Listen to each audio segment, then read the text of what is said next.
I can't equate that into feelings. I never agreed. The family never agreed.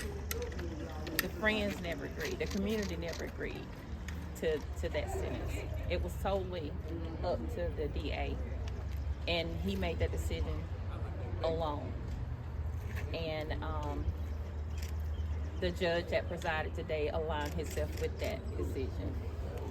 And he kind of we feel like he made a mockery of us because he allowed us to put ourselves in front of them, in front of the suspects, to face them. We hadn't seen them in 3 years. And he allowed us to talk to them, to pour out our feelings, to recant a lot of stuff that we had balled up for 3 years. And within 10 minutes after we had finished, he made a ruling.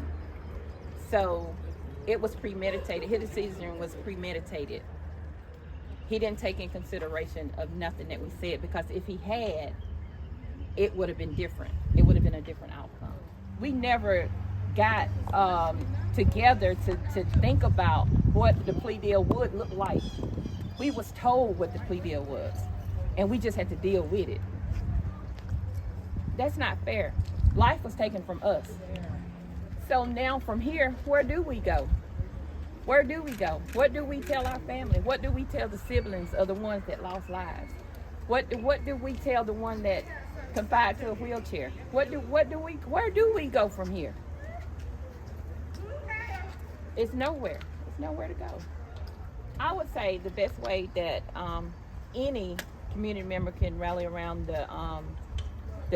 the victims' families and the survivor families after such a heartbreaking decision that the DA and the judge decided is to just wrap your arms around these people. Don't go to them with questions.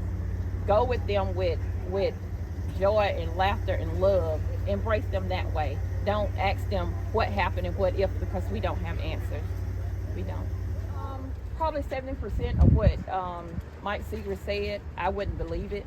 None of it at all.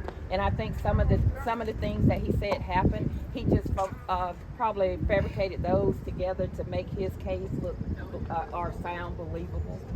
I don't believe anything he said. Mike Seeger do not like to be a loser. He likes stats. And a plea is not a loss for him.